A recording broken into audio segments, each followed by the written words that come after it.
You're watching The Noon Show with Tamara Vaifanua, Brooke Walker, and Matt Johnson.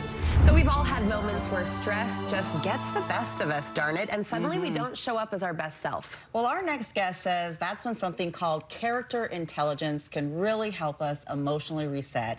Patrick Dickerson is an expert in leadership and a cultural strategist. He is here. He is sharing 3 human skills required for us.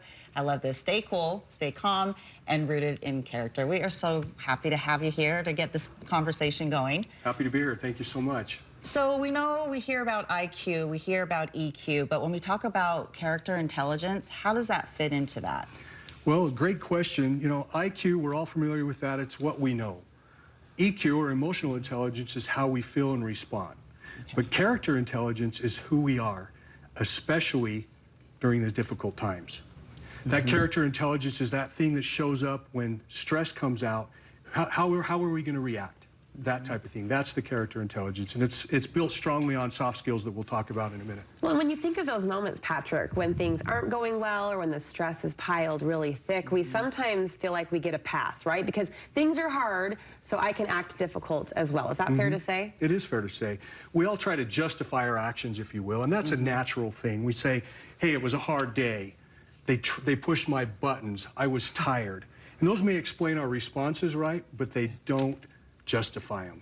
You know, I have a saying that says pressure doesn't create character, it reveals it. Now think about those moments maybe when you came home. It's been a long day, you're tired, the house is loud, you can feel that irritation building inside yourself. We've all been there. Yeah. We really have. Character intelligence is that moment where you take the pause and you say, okay, I'm going to choose how I respond. It's being responsive over being reactive. It's tone over tension. Oh, I love that. I love that. Just listening to that, it sounds kind of difficult for some of us. But is this something that we can learn when it comes to character intelligence, or is it something that people are just born with? Like, can we actually learn this and incorporate it into our lives? Another great question, and there's a good news, bad news component to that. The good news, yes, we can absolutely learn it. It's learned and earned. The bad news, it doesn't come naturally. Some of us, we're more naturally inclined towards it, but we have to be very well. It's that intentionality. It's every pause instead of a reaction. It's being aware of the course corrections that we need to make in life. But the important part to remember here is it's not about perfection. It's about practice and intentionality. Well, you mentioned those soft skills. You identified 3 that will help us build or even just strengthen this character intelligence. First on your list is self-regulation. Yeah. You know, I love the self-regulation, and that's a major component of emotional intelligence, but I've even added it to this creative intelligence, or character intelligence, because really self-regulation is the pause between emotion and action. It's that taking a breath. It's that taking that breath. It's choosing, again, tone over tension, reaction, or a response over reaction. And the pause is really that key. Think about those moments maybe where you had a difficult conversation with your spouse, or that challenging, frustrating situation that you had with your child that you wish you had back. My wife and I call those the mother and father of the year moments, you know, where we're all there and we're like, dang, I messed up on that one. You know, that's where we really need to be emotionally aware and that type of thing. So that's where that one's important.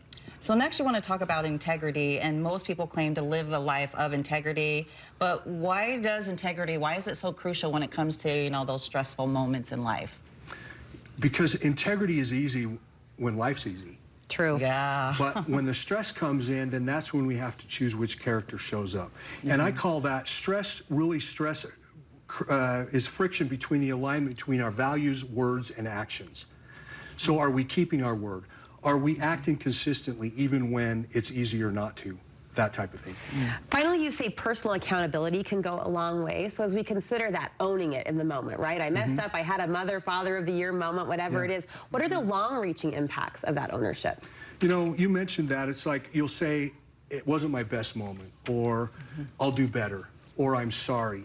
You know, these are great things to do, but the important part is there's a caveat to it, because how many times have we heard somebody say, I'm sorry, the 1000th time? The key is to be intentional about it and be self-aware enough to know that, hey, if I'm sorry or I'm working on being better, that I actually am, and that they can tell. That there's follow through. Yes. I do always say with like interns, for example, I can always spot a potential good future employee if they're willing to say, I made a mistake, that was me, but to your point, being able to carry that ownership forward and actually resolve it is really where the rubber meets the road, so to speak. Patrick, thank you so much. Great principles as we stack them and add them up to this goal of character intelligence. Where can we hear more about you and the work that you do? You know, I've got a website, but the easiest is on Instagram or with LinkedIn under my name. That's a great way to go, and you'll see content and contact information there if there's anything. But I appreciate the time. Okay, thanks so much. Thank you. Well, the most popular Valentine gifts we know are desserts and flowers, so combine them. Coming up next, the easier than you think technique to create this crepe cake.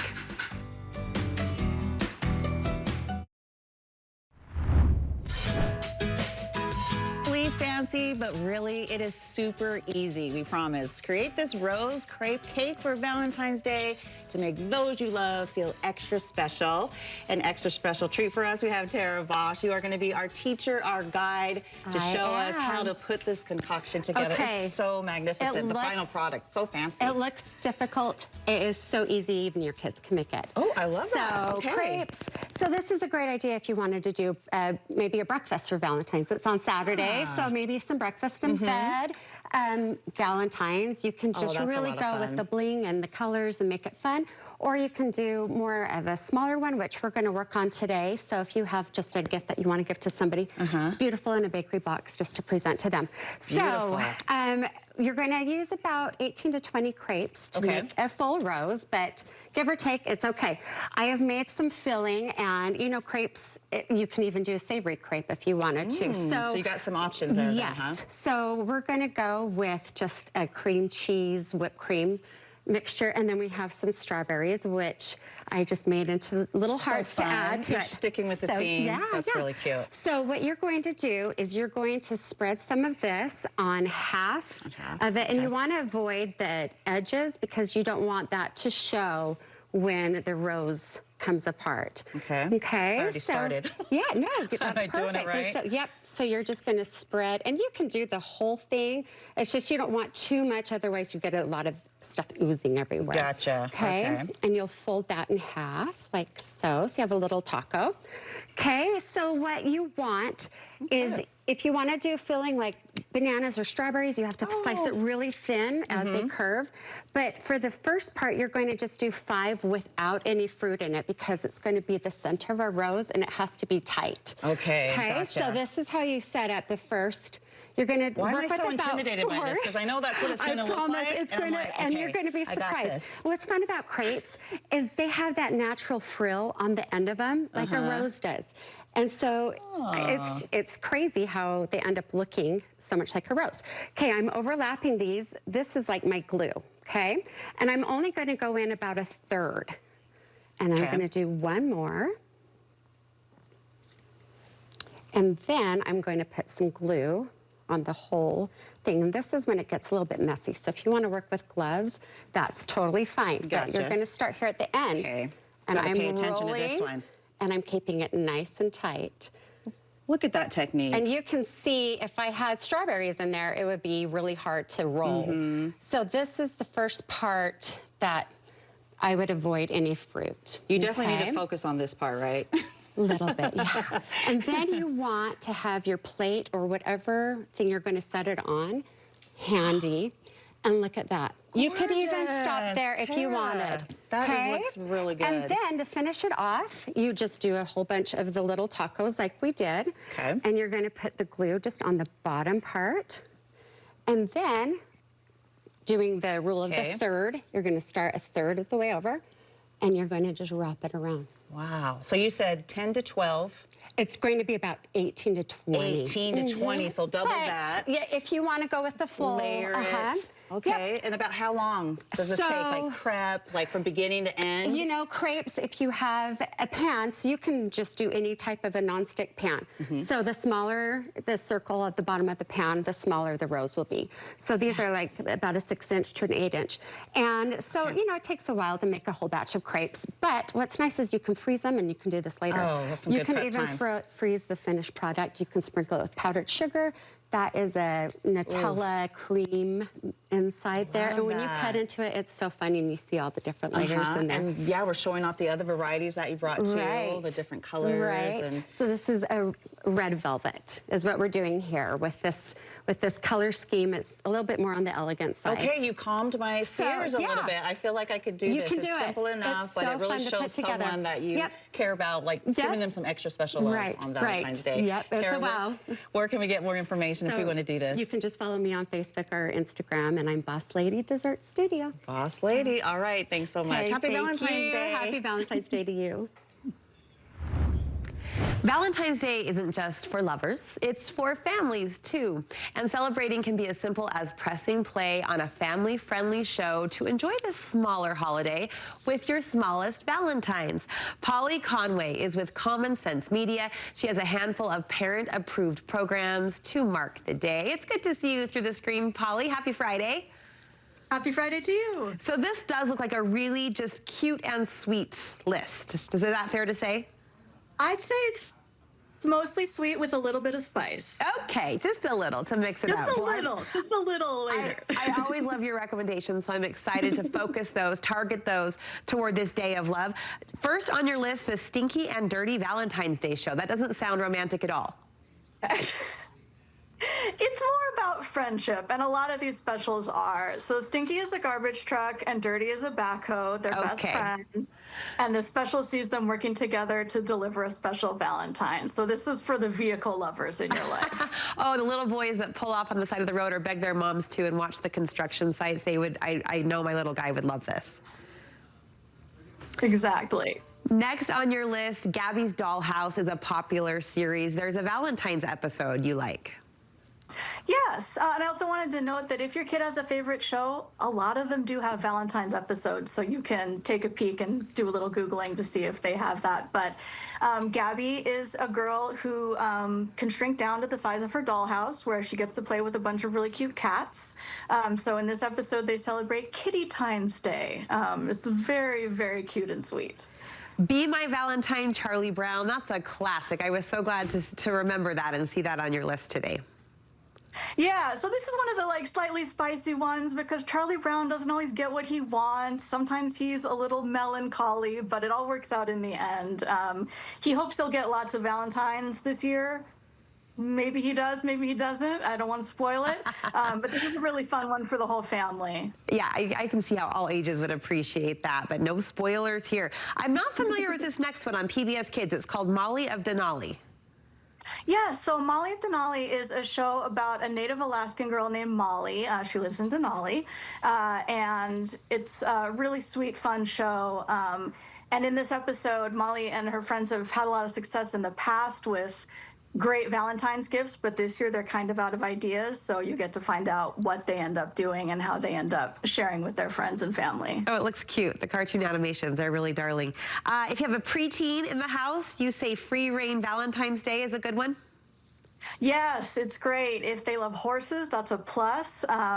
It's a British series. It's about a group of friends who love and live with horses. And this is unique because it has a little bit of romance for those preteens who are ready for it, but it also is a fun quest with lots of adventure. Okay, and rounding out your list, appropriately so, we can't talk about Valentine's Day shows without talking about Parks and Recreation. Galentine's Day.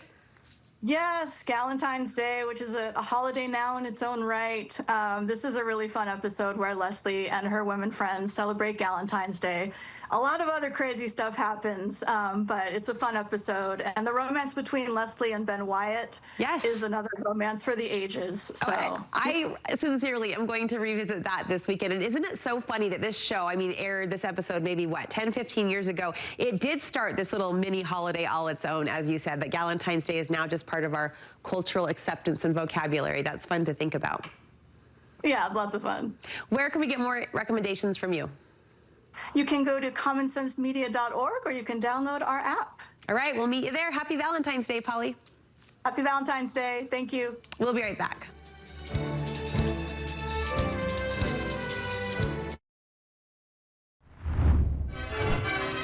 Let's go ahead and take a look at our Olympic countdown. We are officially just a week away from the opening ceremony at the Milan Cortina Winter Games.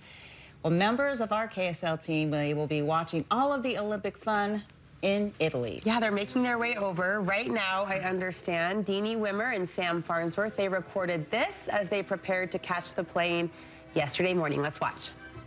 Here we are at the Salt Lake Airport, ready to take off for Milan. Sam, I can't believe it's finally here. It's come so quickly, yet it seems like it's been forever, but here we go. We're about to get on the ground out there and get going. I learned that the temperatures in Milan are about the same as they are in Salt Lake. It's supposed to rain in the next couple days. Which isn't bad. You know, I think I maybe overpacked. I packed to be warm, and I have the layers, but maybe I won't need them all. So. Well, we got our credentials, we got our passports. We're ready to go, and they're going to call us in about 15 minutes. Yeah, we've got 81 athletes, too, competing that are connected to Utah over there. So we're going to follow a lot of these athletes chasing gold. See you soon. Deanie's got her credentials. Sam's got a smoothie, so I hope he made it on okay. He's got his protein, I guess. Well, check it out. Deanie posted this to her Instagram after safely landing, and she put the caption, "Buongiorno from Milan." Her dress fits right in. She looks like one of the guard. Cute, so cute. Sam, Deanie, Matt, and Mike, also Alex Cabrero as well. Our entire Olympics team will be giving you live exclusive coverage of all things Olympics. Of course, right here on KSL. They wanted me to work that in case there was a question about it. Again, the opening ceremony is only 1 week from today. And we wish them well. It was kind of fun watching the behind the scenes of actually packing. Like, some of these guys deserve a medal for packing all of their stuff. So have a great weekend, everyone.